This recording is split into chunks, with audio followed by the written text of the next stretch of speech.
बीच एक में। आजाद क्या क्या कर पाए? ए भाई, अकेले राम ने पूरा दुनिया बदल दिया। आप क्या बात कर रहे हैं? अकेले आजाद क्या नहीं कर सकता? क्या नहीं कर सकता है? और अगर नहीं कर सकते तो फिर नाटक क्यों कर रहे हैं? ये जबरदस्ती का चोला क्यों पहने हुए हैं? एक आजाद ही सब कुछ कर सकता है, ये तय करना मिशन होगा क्या खुद। होगा? मिशन ये है कि हमारा मुख्य लक्ष्य तो जो ये सड़कों पे मानसिक रोगी जो भटक रहे हैं, जो जिंदगी के कूड़ेदान में हैं, उनको वहां से निकाल के समाज के मुख्य धारा में लाना और हर व्यक्ति के अंदर ये जुनून पैदा कर देना कि ये जो सड़कों पर मानसिक रोगी घूम रहे हैं, ये जानवर नहीं है, ये हमारे और आपकी तरह मनुष्य हैं, हमारे आपकी तरह आदमी हैं और इनका भी अधिकार है हमारे आपके साथ, हमारे आपके घर में रहने का। और उसका कुठाराघात आप देख लीजिए कि इसका धीरे धीरे धीरे धीरे परिवर्तन होते आया और आज छत संग खत्म हो गया।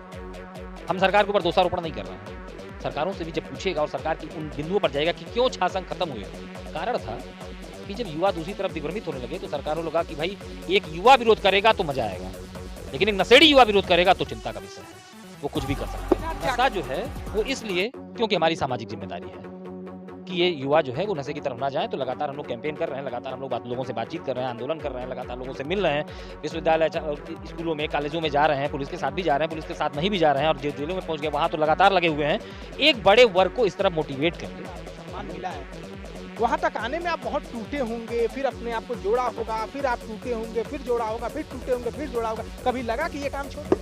देखिए, अगर जैसे आपने हमको कहा तो भाई हम लोग कहाँ पैदा हुए हैं? हिंदुस्तान में।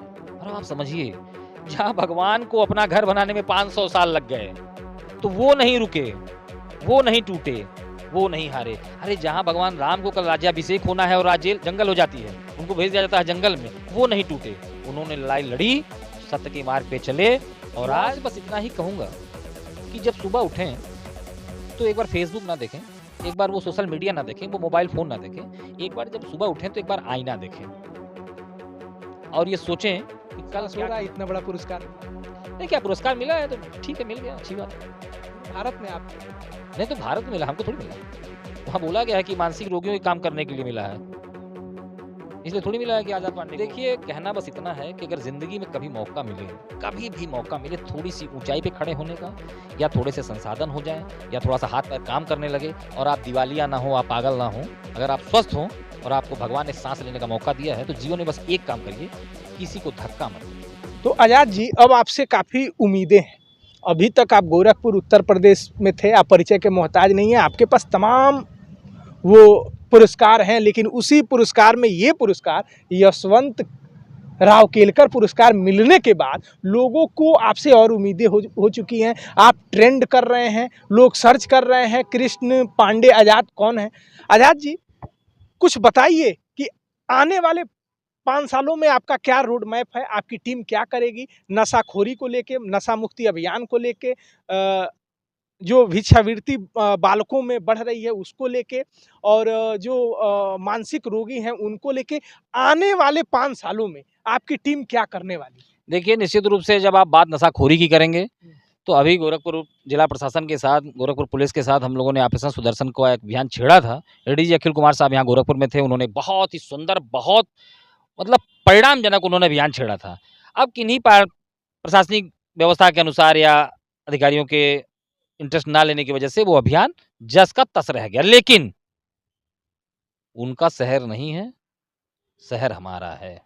इस बात को हम लोगों ने नोट किया और उस अभियान को जिंदा रखा और लगातार हम लोगों के बीच में हैं, जेलों में हैं। कुछ फायदा है उस अभियान नहीं, का? निश्चित रूप से वो फायदा ये है कि उन्होंने कुछ किया चाहे नहीं किया, आग तो लगा दिया ना, बता तो दिया ना कि ये भी काम जरूरी है, तो हम लोग कर रहे हैं। हम लोग लगातार लोगों के बीच एक में हैं। आजाद क्या क्या कर पाए? ए भाई, अकेले राम ने पूरा दुनिया बदल दिया। आप क्या बात कर रहे हैं? अकेले आजाद क्या नहीं कर सकता? क्या नहीं कर सकता है? और अगर नहीं कर सकते तो फिर नाटक क्यों कर रहे हैं? ये जबरदस्ती का चोला क्यों पहने हुए हैं?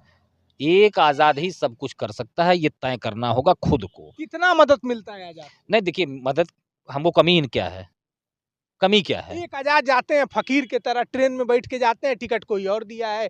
एक आजाद जाते हैं, ऊपर की सदरी कोई और दिया है, कपड़ा कोई और दिया है, जूता कोई और दिया है, घड़ी कोई और पहना दिया, और आप जा रहे हैं। मुट्ठी भर लोग हैं, मैं मानता हूँ आजाद के साथ हैं। आज जो इतनी बड़ी उपलब्धि आपको मिली है तो आजाद का मिशन, आजाद एक उम्मीद बन चुके हैं। तो उस उम्मीद को और कितनी पंख लगाने की जरूरत है, समाज के कितने और लोगों को आने की आपके साथ जरूरत है। एक चना कहते हैं ना, हाँ, मैं बता दे रहा हूँ उसका। भाई, स्वामी विवेकानंद जी के आदर्श, हम लोगों के आदर्श कौन है? स्वामी विवेकानंद जी। स्वामी विवेकानंद जी ने कहा कि भाई अगर 5 लोग मिल जाए तो हम दुनिया बदल देंगे। तो हो सकता है वो 5 लोग हमको मिल गए हों और हम लोग दुनिया बदल रहे हैं। आगे क्या करने वाले हैं 5 सालों में? देखिए आगे 5 आपका साल मिशन क्या होने वाला है? मिशन ये है कि हमारा मुख्य लक्ष्य तो जो ये सड़कों पे मानसिक रोगी जो भटक रहे हैं, जो ज़िंदगी के कूड़ेदान में हैं, उनको वहाँ से निकाल के समाज की मुख्य धारा में लाना और हर व्यक्ति के अंदर ये जुनून पैदा कर देना कि ये जो सड़कों पर मानसिक रोगी घूम रहे हैं, ये जानवर नहीं हैं, ये हमारे और आपकी तरह मनुष्य हैं, हमारे आपकी तरह आदमी हैं और इनका भी अधिकार है हमारे आपके साथ, हमारे आपके घर में रहने का। ये जुनून पैदा कर देना, ये हमारा मतलब प्रथम और अंतिम लक्ष्य है मानसिक रोगियों के लिए। आजाद जी, दुनिया की सबसे बड़ी युवा आबादी भारत है। पाकिस्तान की जितनी जनसंख्या नहीं है, उससे ज़्यादा हमारे यहाँ युवा हैं। लगभग 30 करोड़ 35 करोड़ से ज़्यादा वो युवा हैं जिन मतलब अगर देखा जाए ज़बरदस्त युवा 65% जो आबादी है भारत की, वो 35 वर्ष से कम है युवाओं की, सबसे युवा आबादी है। आपको लग रहा है कि षड्यंत्र के तहत जो भारत के युवा हैं उनको नशा की तरफ ढकेला जा रहा है? निश्चित रूप से देखिए इसमें बहुत बड़ी चाल है और इसके एक प्रबल उदाहरण है एक्स डीजीपी शशिकांत जो पंजाब पुलिस में डीजीपी थे और पुरानी घटना है जो लोग पुराने लोग होंगे कनेक्ट कर पाएंगे। एक बार ऐसा हुआ कि पंजाब में कुछ वहाँ के राजनेता जो है वो नशे की गिरफ्त में नशे का कारोबार में गिरफ्तार हुए। उसमें जो हुआ ऐसा कि कबूतरबाजी का एक बाजार बना और खूब मार्केट में आया, खूब लोगों के अखबारों में मीडिया में खबर आई कि कबूतरबाजी का माहौल चल रहा है। उसमें शशिकांत जी जेल चले गए। मतलब शशिकांत जी डीजीपी थे। अब सोचिए एक डीजीपी 7 सिटिंग विधायकों को जेल भेज देता है। अब देखिए कहाँ से युवाओं को घेर रहा है और मतलब व्यवस्था की कुष्ठता को देखिए कि उस डीजीपी को एक टाइम के बाद जब वो पीड़ित हो गए, जब वो घबरा गए, जब उनको लगा कि अरे यार ये क्या हो रहा है, उन्होंने डीजीपी की कुर्सी को छोड़ दिया, लात मार दिया डीजीपी की कुर्सी को। एक्स डीजीपी शशिकांत, आप गूगल कर लीजिए। शशिकांत जी ने कुर्सी छोड़ी और आज शशिकांत जी दुनिया के सबसे बड़े मोटिवेटर हैं नशे के लिए। आज दुनिया भर में उनकी पूरी संपत्ति एक झोला, 2 चप्पल, 2 कुर्ता, 2 पजामा, इतनी संपत्ति है शशिकांत जी की।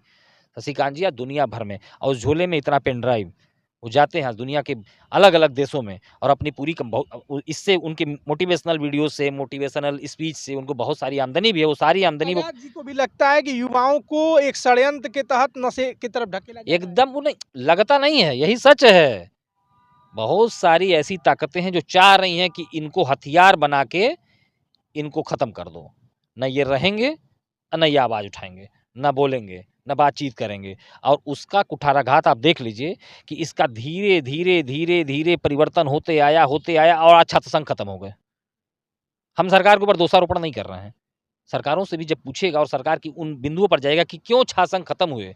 कारण था कि जब युवा दूसरी तरफ दिग्भ्रमित होने लगे तो सरकारों लगा कि भाई एक युवा विरोध करेगा तो मजा आएगा, लेकिन एक नशेड़ी युवा विरोध करेगा तो चिंता का विषय है। वो कुछ भी कर सकता है। आजाद क्या करेंगे वही तो मैं जानना वही तो चाहता मैं बता रहा हूँ कि इन लोगों के लिए लगातार हम लोग जैसे देखिए हमारा मुख्य उद्देश्य तो मानसिक रोगी हैं। नशा जो है वो इसलिए क्योंकि हमारी सामाजिक जिम्मेदारी है कि ये युवा जो है वो नशे की तरफ ना जाए। तो लगातार हम लोग कैंपेन कर रहे हैं, लगातार हम लोग लोगों से बातचीत कर रहे हैं, आंदोलन कर रहे हैं, लगातार लोगों से मिल रहे हैं, विश्वविद्यालय स्कूलों में, कॉलेजों में जा रहे हैं, पुलिस के साथ भी जा रहे हैं, पुलिस के साथ नहीं भी जा रहे हैं और जेलों में पहुँच गए वहाँ तो लगातार लगे हुए हैं। एक बड़े वर्ग को इस तरफ मोटिवेट करके हम लोग लाएंगे और एक समय आएगा एक अच्छी टीम के साथ हम लोगों को बदलेंगे और युवा जो है वो नशे की तरफ नहीं जाएगा, इसके लिए प्रयासरत होंगे। आजाद जी, आप बहुत शानदार मोटिवेशनल स्पीकर भी हैं, मोटिवेट भी लोगों को करते हैं। आप जहाँ बैठे हैं, हम आपसे इंटरव्यू कर रहे हैं और जिस तरह का आपको सम्मान मिला है, वहाँ तक आने में आप बहुत टूटे होंगे, फिर अपने आप को जोड़ा होगा, फिर आप टूटे होंगे, फिर जोड़ा होगा, फिर टूटे होंगे, फिर जोड़ा होगा। कभी लगा कि ये काम छोड़ दिया जाए? देखिए अगर जैसे आपने हमको कहा, तो भाई हम लोग कहाँ पैदा हुए हैं? हिंदुस्तान में। और आप समझिए जहाँ भगवान को अपना घर बनाने में 500 साल लग गए, तो वो नहीं रुके, वो नहीं टूटे, वो नहीं हारे। अरे जहाँ भगवान राम को कल राज्याभिषेक होना है और आज जंगल हो जाती है, उनको भेज दिया जाता है जंगल में, वो नहीं टूटे। उन्होंने लड़ाई लड़ी, सत्य के मार्ग पे चले और आज वो मर्यादा पुरुषोत्तम राम हैं। आज उनका मंदिर बना है, पूरी दुनिया से लोग देखने आ रहे हैं और उदाहरण तो इस तरह के हैं कि हवाई जहाज तक नो-रूम हो गए थे उनको देखने आने के लिए, उनका मंदिर देखने आने के लिए। तो ये जो छोटे-मोटे संघर्ष हैं, इन पर चिंता करने की आवश्यकता नहीं। ये संघर्ष जो है ये पार्ट ऑफ वर्क हैं। ये हमारे ये जो क्षेत्र है, जैसे भाई आप घर से चले हैं, तो आपका घर जहाँ होगा वहाँ से आप मोतीपुर आए होंगे, तब विश्वविद्यालय आए होंगे, तब यहाँ आए होंगे। तो ये सब छोटे-छोटे स्टेशन हैं। तो ये जो संघर्ष है ना, ये स्टेशन है मंजिल पे जाने के लिए। तो तो इसे बहुत चिंता करने की आवश्यकता नहीं है। जहाँ भगवान राम ने संघर्ष किया तो हम लोग किस खेत की मूली हैं। आज़ाद जी, युवाओं को क्या मैसेज देंगे? युवाओं को क्या कहेंगे? किस तरह की किताबें पढ़ने के लिए कहेंगे? आप बहुत पढ़ते हैं, मैंने आपको देखा है। मतलब रात में आप 1 बजे आ जाएँ, एक हाथ में रोटी का 2 निवाला सब्जियाँ और एक तरफ किताबें। तो क्या कहेंगे युवाओं से? युवाओं से बस इतना ही कहूँगा कि जब सुबह उठें, तो एक बार फ़ेसबुक ना देखें, एक बार वो सोशल मीडिया ना देखें, वो मोबाइल फ़ोन ना देखें।